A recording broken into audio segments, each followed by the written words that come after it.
Hey, everybody, it's Mark. Thanks for joining me today. This is the sixth and final episode of my mini series, Mark My Words, Charles Gassenheimer's Lies.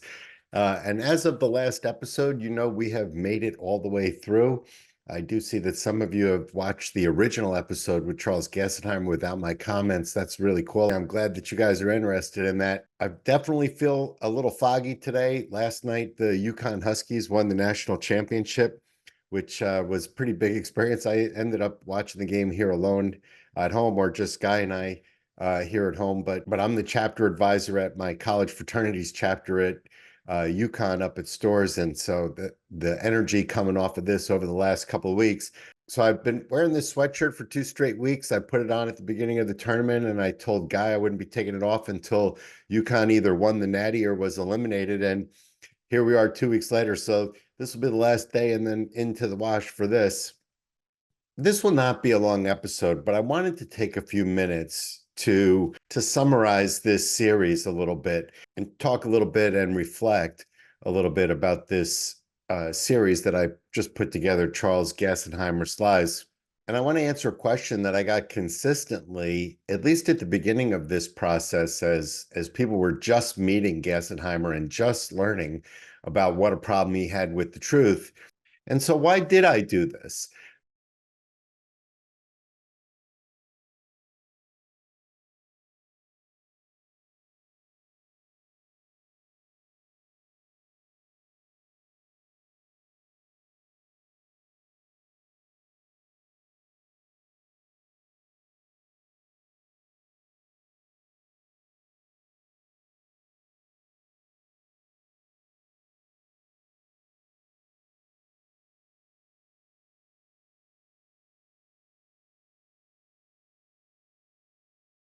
And so personally, I took offense to Charles Gassenheimer and to their actions here in the paint segment where I've spent my entire, 35-year career. I was appalled by their lack of business ethics.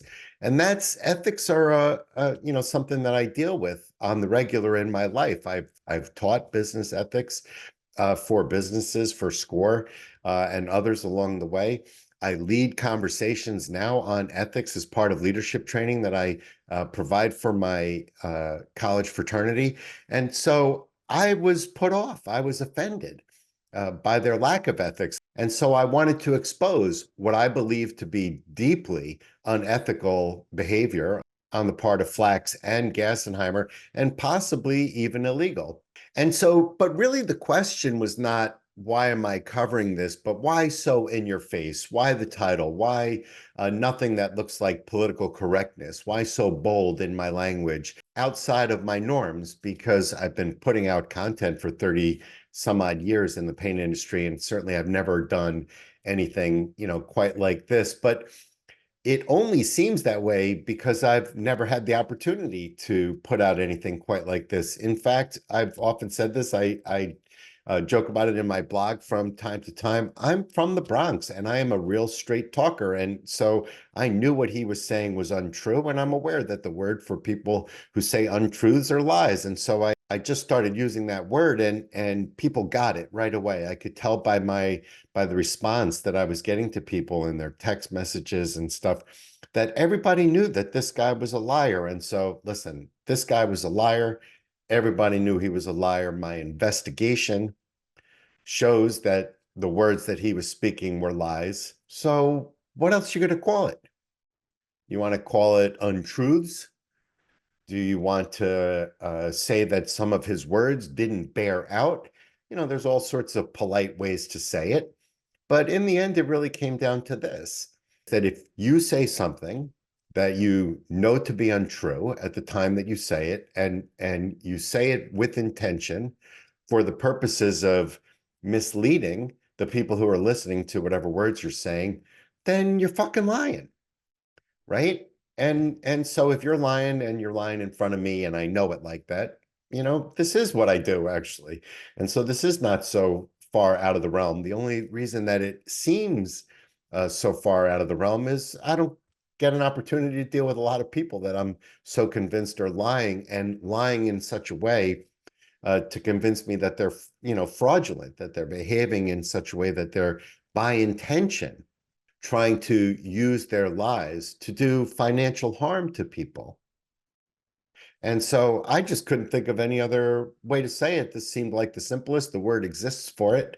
And so it was as simple as that. But I think what people were really getting at when they ask, why did you do that? Because sort of the personal reasons why I did it, you could even argue one of the reasons why I did it is because I'm recently retired and not working as much as I used to. And so I had time to do it. But I think what people are really asking when they're saying, why did I do this, is why did I take the risk?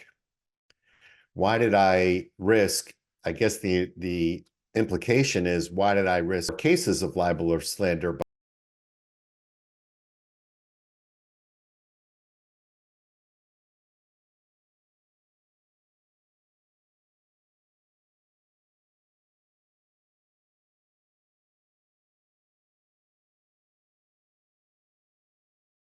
There's always possibilities of being sued, but here's the thing.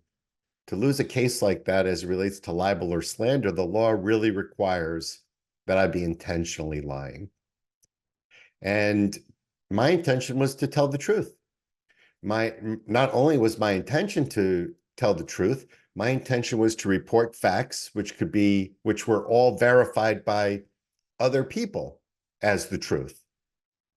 And so every word that I've written, every word that you've heard me speak on one of these episodes has all been vetted through that prism of truthfulness. And so is it possible that at first glance, you could take a look at this and you're like, wow, how does he say that? Isn't there some risk? But in reality, there really is no risk, because every word that I put out on this topic has been absolutely truthful. I can verify all of it. And so, no, I don't feel like I took any particular risks as it relates to libel or slander. And as you take a look at what's coming for Charles Gassenheimer and some of his other cases, which I'm going to be talking about in a few minutes, in fact, you'd have to argue I hit the nail right on the head. In fact, there's more lies coming out about this guy, the Kelly Moore lies, which are the only ones that I'm really reporting about. I've mentioned the Corizon a bit, but the Kelly Moore lies are probably not even going to rise up to the surface. It's the Kelly Moore lies. And again, we're going to talk about this in a little while when I think about what comes next. But the Kelly Moore lies are not even the bigger part of the story. If we wanted to talk about Corizon and do a podcast series called Charles Gassenheimer Lies, it would be of nearly unlimited episode count. Anyway, now it is over. We've gotten to the end. I've had a really terrific time creating this for you guys. It's really been fun. It's been fabulous to feel loved. I know how many of you are watching these and how many of you are reaching out, and I really have enjoyed connecting with you all that way, and particularly so many of the Kelly Moore employees that I've met. All of these people are new relationships for me. I knew very few people at Kelly Moore before all of this transpired. And so it's been a really terrific experience. I would do it all again. It was a lot of work, but I would do it all again given the opportunity. And so what comes next for the content that I'll be creating on this channel? And I do want to spend most of what's left of this episode talking about what I think is going to come for Gassenheimer and the Flacks Group. But before I get to that, what comes next for me and my reporting on the Kelly Moore situation? And my intention is to continue to report on the news from Kelly Moore. I am going to leave Charles Gassenheimer here and let my work speak for itself. But I do have two other series planned, both of them short, maybe 3 or 4 episodes each, as it relates to coverage of Kelly Moore.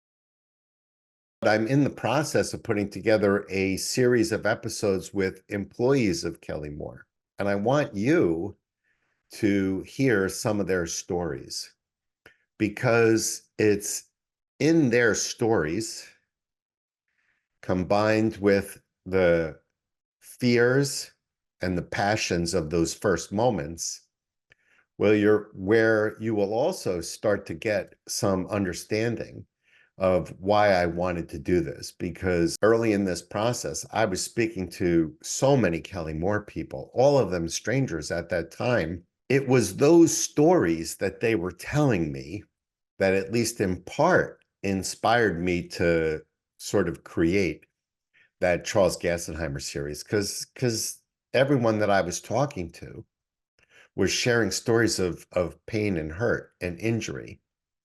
And so I want to get a handful. I'm hoping for as many as six. If I get six people to reach out, I'd probably do two an episode. But I'm hoping to get a handful of you to reach out and be willing to share your stories with me that I can then share with everybody else who listens and watches. I've spoken to people who were deeply financially harmed by this. I am in touch with people who this has been a financial windfall for them, people that walked into better jobs and better opportunities. I've been in touch with people who have struggled with the weight of this emotionally, with the experience of going through this. And so some of these stories of how people dealt with this, how people recovered from this, some of those stories are really, really interesting, and I want to get them out. And so if you're a Kelly Moore employee and you think you have an interesting story or that has to do with your experience at the company and has to do with your experience with Charles Gassenheimer, I'm looking for a handful of you. Pan, go ahead and put my cell phone number up here. Shoot me a text or find me on LinkedIn and tell me that you want to talk. If we have a conversation and it turns out that it's not something you want to do, we won't ever hit the record button. But I'd like to at least tell you what I'm envisioning, and I think it'll be a great opportunity to tell that story, tell some of those stories, and maybe even provide some healing for some people who really need it right now, because the employees of Kelly Moore were really put through hell through this process. Gassenheimer and Flacks, what they did to you was wrong. And there are reasons why you guys feel like you've had so much pain, is you've had pain inflicted on you. And so maybe by giving voice to a handful of you, maybe we can do some healing there. And so reach out. Pan, go ahead and put my number up there again. And so that, I think, you're going to see in a couple months. You'll see before then is a series I'm calling The Opportunists. Each episode of The Opportunists is going to be with a paint executive who led an initiative to significantly transform their companies in the aftermath of the Kelly Moore affair. So companies where the executives looked at the circumstances and said, you know, without Kelly Moore in the market, we can be much bigger or better than we are.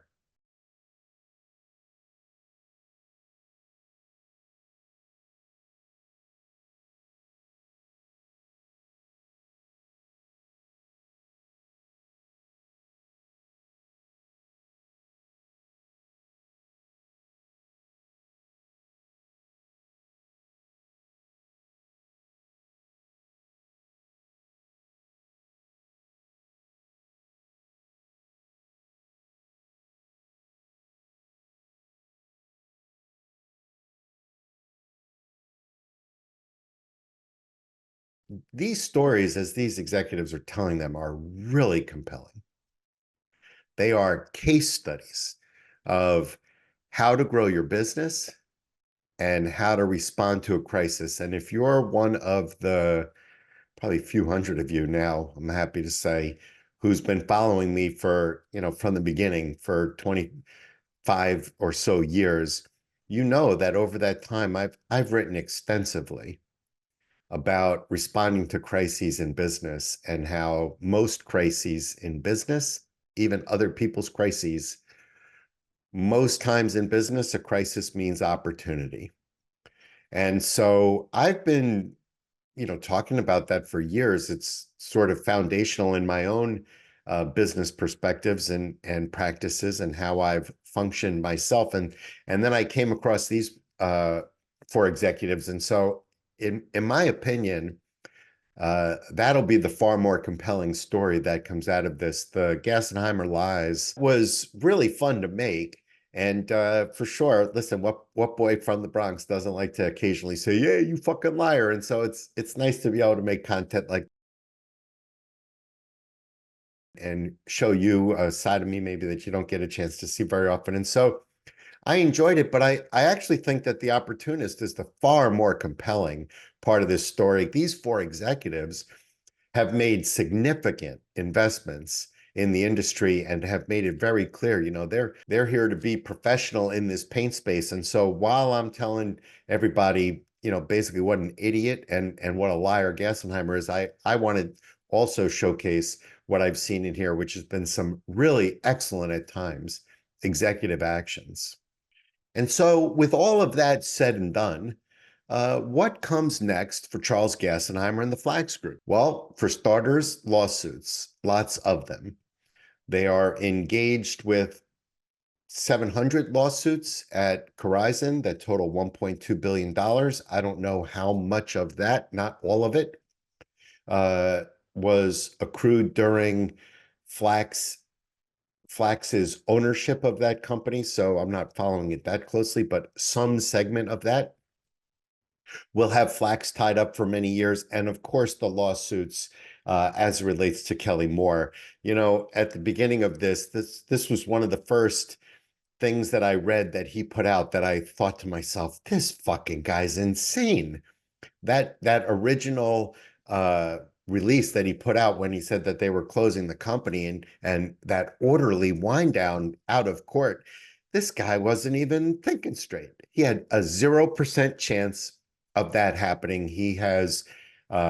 There are claims that will, I'm guessing, total more than $100 million or somewhere in that area as it relates to Kelly Moore. But the question is, will there be anything that comes from that?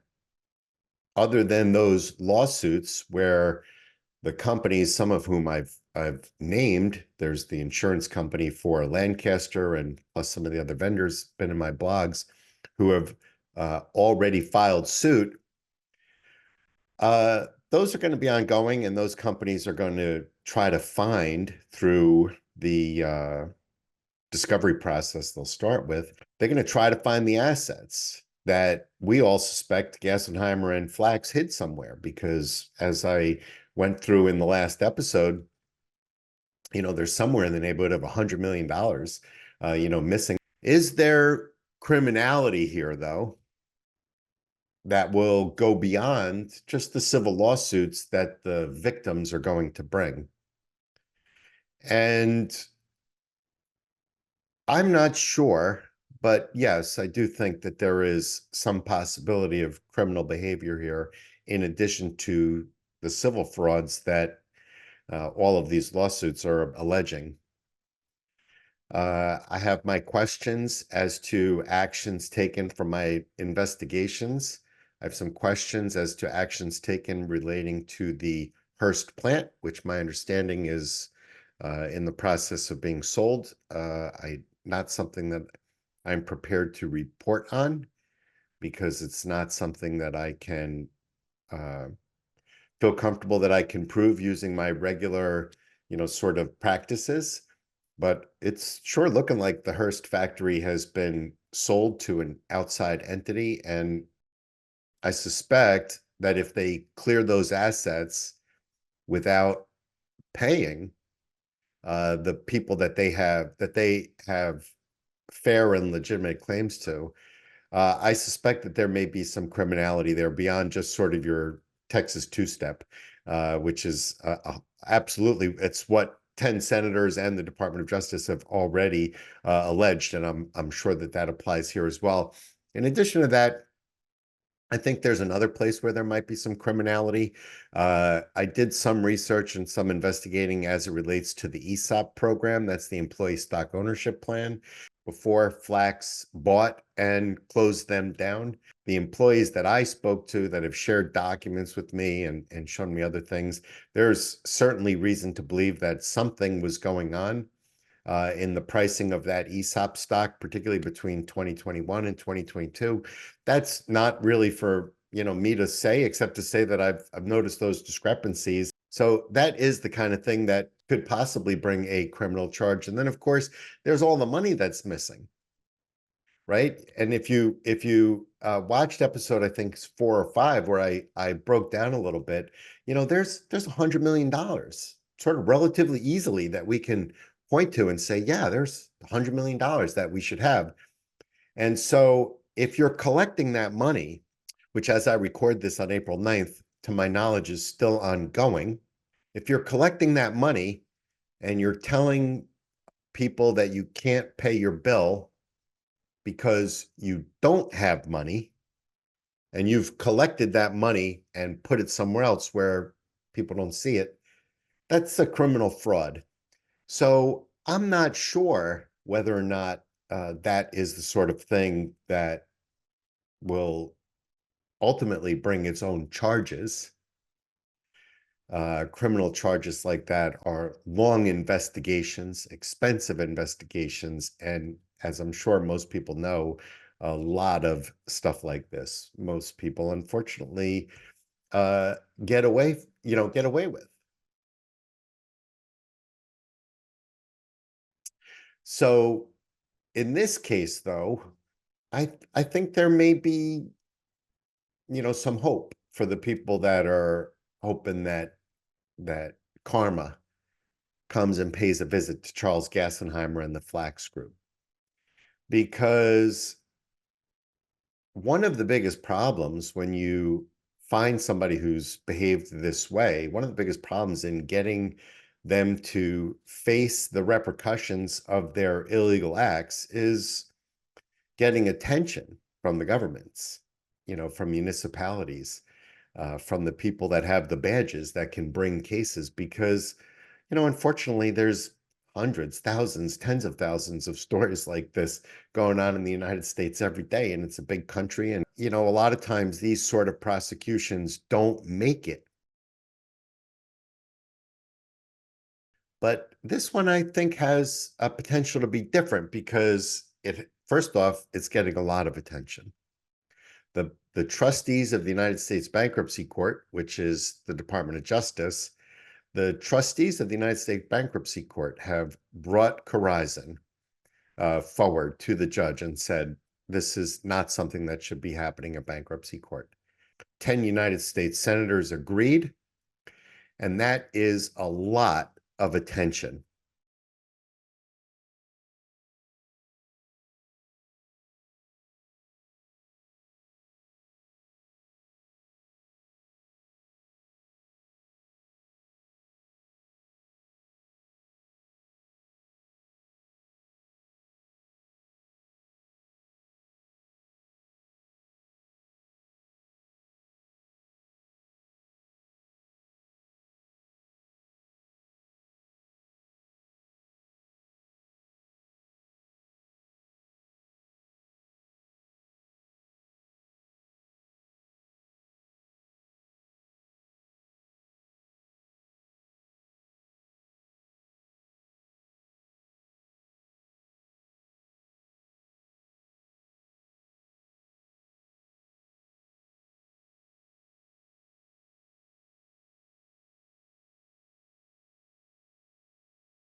All of that attention, plus this action, plus their history of Enter1 and other bankruptcies, I do think that it's likely that if Gassenheimer and Flacks did commit crimes in the execution of their plans to drain either Corizon or Kelly Moore or any of the other companies that they're involved with of their assets illegally.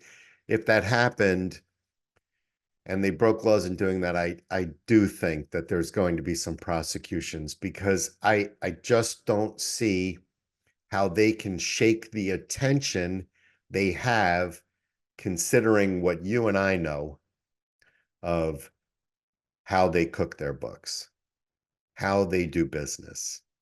So their problem is not that the government is going to come looking.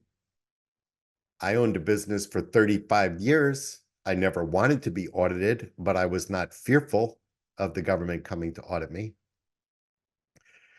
Now they've got all this attention from government entities, including at least two that I'm aware of, who are investigating criminal activities. How are you going to hide if all of that is going on? How are you going to hide criminal activities if you've actually done them? And so now this part is just conjecture, this is just Mark Lipton giving his opinion.